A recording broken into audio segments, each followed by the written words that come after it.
So, what is a volcano? A volcano is an opening to the Earth's surface where magma, ashes, and gases escape from beneath the surface. When magma reaches the surface, it becomes a lava. Then, when it becomes a lava, it shapes a different types of volcanoes that we know today. And did you know the Pacific Ring of Fire, which the Philippines can be found from, composed of almost 75% of all the volcanoes around the world. So, to know more about volcanoes, may go on Mr. Clinton and other of my colleagues to discuss everything about the volcanoes. Types of volcano according to the activity. The first one is the active volcano. So they erupt frequently or recently, releasing the lava, ash, and gases. The eruption can be explosive or gentle depending on the magma. So usually, the shape is cone with steps sizes because the lava and the ash build up over time. One of the examples is this, Lake Mayon volcano here in the Philippines. The second one is the dormant volcano. They have not erupted, but they can erupt again when pressure built up under the rocks.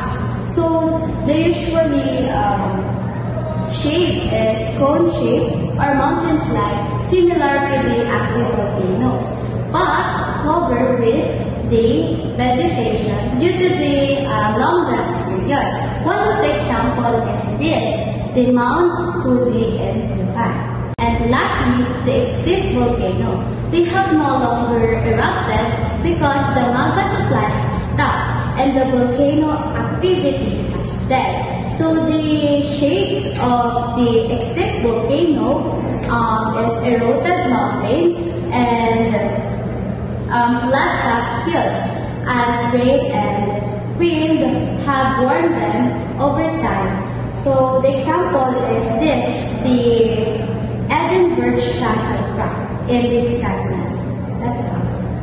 According to the types of eruption, volcanoes can be classified based on how they erupt. Some volcanoes erupt violently, while others erupt gently. These are called explosive and diffusive volcanoes. Explosive volcanoes erupt very violently. They throw out large amount of ash, gas, and rocks into the air. Because of their power, these eruptions can be very dangerous and destructive.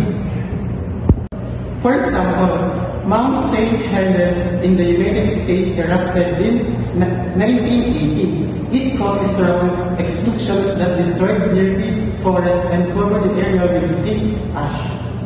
On the other hand, diffusive volcanoes are calm and gentle. Instead of exploding, they slowly release lava that flows smoothly down the side of the volcano. A good example is Kailua volcano in Hawaii. Its lava flows are slow and steady, so people can safely observe them from a distance. According to location in the crust, volcanoes are also classified by where they are found in Earth's crust. Subduction zone volcanoes found on Birch Plate boundaries where they are one plate sinks under another. For example, is Mount St. Helens from USA. Second is a rip zone volcanoes found at the divergent plate boundaries where plates move apart. For example, is Mount Nyera from Africa. Last is hotspot volcanoes found at the middle of the tectonic plates where magma rises from within the mantle. For example, is the Mauna Loa from Hawaii, USA.